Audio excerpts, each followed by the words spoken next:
अस्सलाम वालेकुम नाज़रीन इकराम। अल्लाह तबारक व तआला की इंसान और पाकिस्तानी नौजवान को दी हुई सलाहियत, महारत, जहानत और हुनरमंदी की एक ज़िंदा मिसाल बन के सामने आया है लिया का ये नौजवान मोहम्मद वसीम, जिसकी हैरान कुन इजादात से मुतासर होकर अमेरिका भी इसे इनाम और एवार्ड दे चुका है।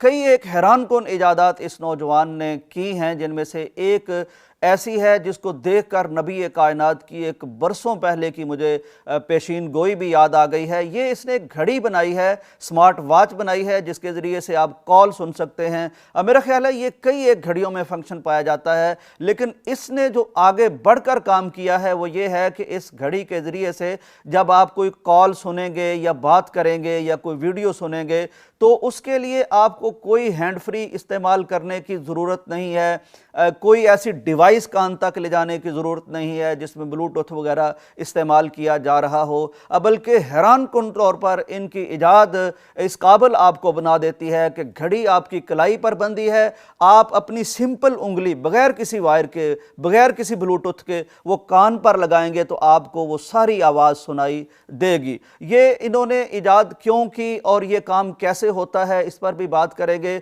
और मैंने ये जो गुजारिश की कि नबी कायनात की एक पेशीन गोई मुझे पूरी होती हुई महसूस होती है, उस पर भी बात करेंगे। लेकिन इसकी अगली आप इन्वेंशंस पर भी सुन लीजिए। इन्होंने एक टॉर्च ऐसी ईजाद कर दी है जो ख़ास तौर पर हम जैसे ममालिक के लिए तो किसी नेमत से कम नहीं, जहां तवानाई का, बिजली का क्राइसिस होता है। इनकी टॉर्च जो है वो बग़ैर किसी बैटरी के, बग़ैर किसी एनर्जी के, बग़ैर किसी फ्यूल के चलती है।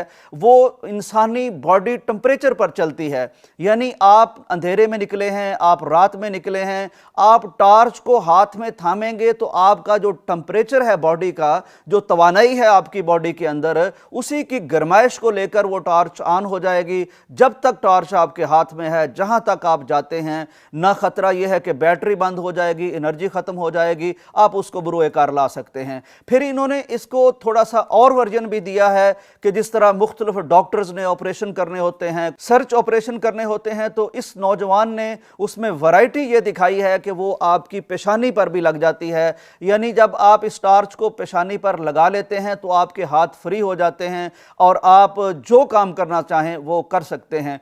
तीसरी इजाद इनकी ये है कि इन्होंने एक सोलर में इन्वेंशन की है। सोलर का आपको मालूम है कि सूरज की तवानाई से प्लेट्स के ज़रिए से एनर्जी हासिल की जाती है, लेकिन इसमें जो सोलर की प्लेट्स होती हैं वो बड़ी नाजुक होती हैं, शीशे की होती हैं। इस नौजवान ने उसका नेमल बदल ये दिया है कि वो एल्युमिनियम की वो बना के प्लेट दे दी है और मज़ीद उसमें ये किया है कि आप उसके ज़रिए से उस पर एक चूल्हा लगा दिया है इसने, यानी एल्युमिनियम की एक 5 फीट की प्लेट है जो टूटेगी नहीं, जो गिरने का खदशा नहीं है। उसको धूप में रखेंगे, उस पर चूल्हा लगा है और उस पर आप खाना पका सकते हैं। खुसूसन देहातों के लिए ये बड़ी एक कारामद चीज़ है। तकरीबन 10,000 रुपया इसकी कॉस्ट आएगी। ये इसने इन्वेंशंस की हैं और जब इससे सवाल किया गया कि ये आइडिया कैसे आया कि उंगली के ज़रिए से इंसान कॉल सुन सके, कॉल कर सके, आवाज़ सुन सके मोबाइल की, और ये काम कैसे करता है, तो इसने बताया कि जब मैंने देखा कि मुल्क में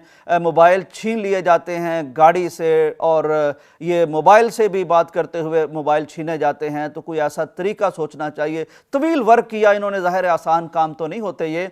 तो बिल आखिर इन्होंने ये चीज़ ईजाद कर ली जो आपकी हड्डियों के ज़रिए से, वाइब्रेशन के ज़रिए से, इर्तियाश के ज़रिए से वो आवाज़ को मुंतकिल करती है। चुनांचे अगर आपका मोबाइल या आपकी घड़ी ये हड्डी के साथ जुड़ी हुई है तो हड्डियों से ट्रैवल करती हुई आवाज़ आपकी उंगली की हड्डी के ज़रिए से आपके कान तक पहुँच जाएगी। इनका ये भी मानना है कि ये जो इर्तियाश है या रेडिएशन है ये कोई नुकसानदेह नहीं है, हार्मफुल नहीं है। चुनांचे ये तो इन्होंने कर दिया। अब मैंने गुजारिश की थी कि हदीस रसूल मुझे याद आई है। हदीस रसूल ये है कि क़यामत की निशानियां बताते हुए नबी कायनात सल्लल्लाहु अलैहि वसल्लम की पेशीन गोई थी कि दरिंदे जो हैं वो इंसानों से कलाम करेंगे। फिर आपने फरमाया कि इंसान के जो कोड़े हैं, ये जो मुजरमों को सजा देने के लिए उस वक्त इस्तेमाल होते थे, आज भी इसकी एक शक्ल आपको वो घोड़े के साइज वगैरह के पास मिलती है जब वो छांटे से उसको मारते हैं। फरमाया था कि उसका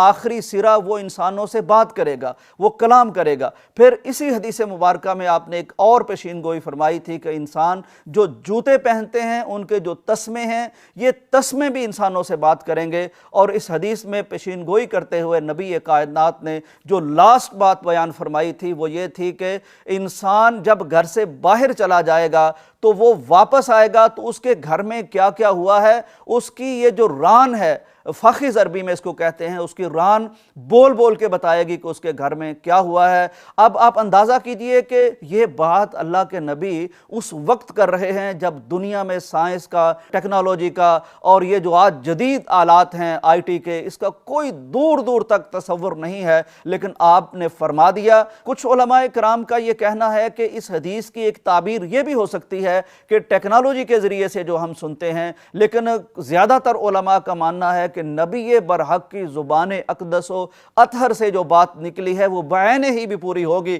तो चुनाचे ये कितना करीब आ गया है इस नौजवान की इन्वेंशन से कि ये हड्डी के ज़रिए से एक बात को पहुंचा रहा है। तो बहरहाल ये नौजवान जहां हमें बताता है कि इस मुल्क में जहानत बहुत है, सलाहियत बहुत है, हुनर बहुत है, इसकी कदर करनी चाहिए, दुनिया को लीड कर सकने की सलाहियत और ताकत पाकिस्तानी नौजवानों के पास मौजूद है। वहीं ये इससे ये भी साबित होता है कि नबी कायनात के फरामीन मुक़द्दस वो आज की दुनिया में सच साबित हो रहे हैं। होने का वक्त आ गया है। दुनिया इंशाअल्लाह 14वीं के चांद की तरह और निस्फ़ नहार के सूरज की तरह ये देखेगी, देखती रहेगी कि नबी बरहक का फरमाया हुआ हर फरमान बरहक है, सच है। मुसलमानों को मुबारक हो। मुझे इजाज़त दीजिए। अल्लाह हाफ़िज़।